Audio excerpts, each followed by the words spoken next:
ನಾಡ ಹಬ್ಬ ದಸರಾ 2025ರಲ್ಲಿ ಅಂಗವಾಗಿ 2ನೇ ತಂಡದಲ್ಲಿ ಬಂದಿರತಕ್ಕಂಥ 5 ಆನೆಗಳಿಗೆ ನಾವು ಇವತ್ತು ವೆಯ್ಟ್ ಚೆಕ್ಕನ್ನು ಮಾಡಿದ್ವಿ.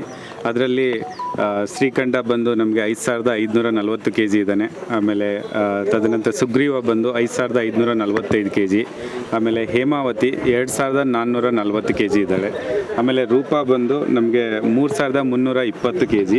ಗೋಪಿ 4990 kg ಇದ್ದಾರೆ. ಸೊ ಹೈಯೆಸ್ಟ್ ವೆಯ್ಟು ಸುಗ್ರೀವ 5545 ಎಲ್ಲ ಎಲಿಫೆಂಟ್ಸ್ಗೂ ಕಂಪೇರ್ ಮಾಡಿದರೆ ಹೈಯೆಸ್ಟ್ ಸುಗ್ರೀವ ಇದ್ದಾನೆ. ಅದರ ನಂತರ ಒಂದು 5 kg ಕಡಿಮೆ ಇರೋದು ಶ್ರೀಕಂಠ. ಮತ್ತು ಈ ವರ್ಷ ನಾವು ತಂದಿರೋಂಥ ಚಿಕ್ಕ ಆನೆ ಅದು ಹೇಮಾವತಿ, ಅವಳು ಈಗ ಮೋರ್ ಅಟ್ರಾಕ್ಷನ್ ಈಗ ನಮ್ಮ ದಸರಾ ಇದರಲ್ಲಿ. ಸೊ ಅವಳು 2440 kg, ಎಲ್ಲಕ್ಕಿಂತ ಕಡಿಮೆ ವೆಯ್ಟ್ ಇರೋದು. ಹೈಯೆಸ್ಟ್ ವೆಯ್ಟ್ ಬಂದು ಸುಗ್ರೀವ ಇದ್ದಾನೆ. 1ನೇ ತಾರೀಕು ಮೇಲ್ಗಡೆ ನಾವು ಹೇಳ್ತೀವಿ. 1st of ಸೆಪ್ಟೆಂಬರ್ ಇಂದ ಹೇಳ್ತೀವಿ. ಇವತ್ತು 14 ಭಾಗಿಯಾಗಿದ್ದಾರೆ. ಹೌದು, 14 ಆನೆಗಳು ತಾಲೀಮಲ್ಲಿ ಭಾಗಿಯಾಗಿದ್ದವು. ಎಲ್ಲ ಆನೆಗಳ ಆರೋಗ್ಯ ಸ್ಥಿತಿ ತುಂಬ ಚೆನ್ನಾಗಿದೆ. ಸೊ ಈಗ ವೆಯ್ಟ್ ಕೂಡ ಮಾಡಿದ್ವಿ. ಅದ್ರ ಮೇಲೆ ನಾವು ಡಯಟ್ ಚಾರ್ಟನ್ನು ಪ್ರಿಪೇರ್ ಮಾಡಿ ಅವುಗಳಿಗೂ ಕೂಡ ಸ್ಪೆಷಲ್ ರೇಷನನ್ನು ಸ್ಟಾರ್ಟ್ ಮಾಡ್ತೀವಿ. ಆಲ್ರೆಡಿ ಮೊದಲೇ ಬ್ಯಾಚ್ ಇಂಥ ಆನೆಗಳು ಆಲ್ರೆಡಿ ಎಲ್ಲ ಇದು ಅಂದರೆ ಮೈಸೂರು ಜನತೆ ಅಥವಾ ಏನು ಸೌಂಡ್ ಇರಲಿ ಅಥವಾ ಎಲ್ಲದಕ್ಕೆ ಆಲ್ರೆಡಿ ಒಗ್ಕೊಂಡಿದ್ದಾವೆ. ಸೊ ಈಗ 2ನೇ ತಂಡದ ಆನೆಗಳು ಆಲ್ರೆಡಿ ಅದರಲ್ಲಿ ಏನು ನಾವು ಅದನ್ನು ಬೆರೆಸಿದ್ದೀವಿ.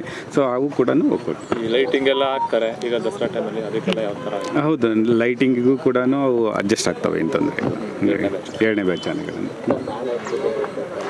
ನಾಳೆ ಗಣೇಶ ಚತುರ್ಥಿ ಇದು ಏನೋ ಸಮಾರಂಭ ಇರೋದ್ರಿಂದ, ನಾಳೆ ಕಾರ್ಯಕ್ರಮ ಇರೋದ್ರಿಂದ 11 ಗಂಟೆಗೆ ಎಲ್ಲ 14 ಆನೆಗಳಿಗೆ ಗಜಪೂಜೆಯನ್ನು ಏರ್ಪಡಿಸಿದ್ದೀವಿ. ಹಾಗಾಗಿ ಎಲ್ಲ ಮಾಧ್ಯಮ ಮಿತ್ರರಿಗೆ ಕೂಡ ನಾವು ಸ್ವಾಗತವನ್ನು ಕೊಡ್ತೀವಿ.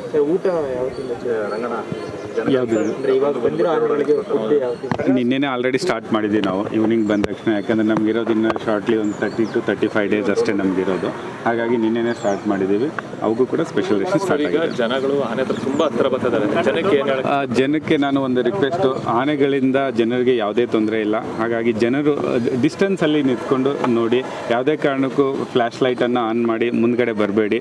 ಯಾಕಂದರೆ ನಿಮ್ಮ ಸೇಫ್ಟಿಗೋಸ್ಕರನೇ ನಾವು ಇಷ್ಟೆಲ್ಲ ಮಾಡ್ತಾಯಿದ್ದೀವಿ. ಪೊಲೀಸ್ ಇಲಾಖೆ ಮತ್ತು ಅರಣ್ಯ ಇಲಾಖೆ ನಿಮ್ಮ ಸೇಫ್ಟಿಗೋಸ್ಕರನೇ ನಾವು ಇಷ್ಟೊಂದು 2 ತಿಂಗಳ ಮುಂಚಿತವಾಗಿ ಆನೆಗಳನ್ನು ತಂದು ಅದಕ್ಕೆ ತಾಲೀಮನ್ನು ಮಾಡಿಸಿ ಯಾವುದೇ ಏನೋ ದುರ್ಘಟನೆಗಳು ನಡೆದೇ ಇರಲಿ ಅಂತ ಹೇಳಿದ್ರು ನಾವು ಪ್ರಾಕ್ಟೀಸನ್ನು ಮಾಡಿಸ್ತಾ ಇದ್ದೀವಿ. ಹಾಗಾಗಿ ಮೈಸೂರು ಜನತೆ ಸ್ವಲ್ಪ ಡಿಸ್ಟೆನ್ಸಲ್ಲಿದ್ದು ಆನೆಗಳನ್ನು ನೋಡಿ ಅಂತ ನಾನು ಕೇಳ್ಕೊಳ್ತೀನಿ. ಹಾಗಾಗಿ ಥ್ಯಾಂಕ್ ಯು.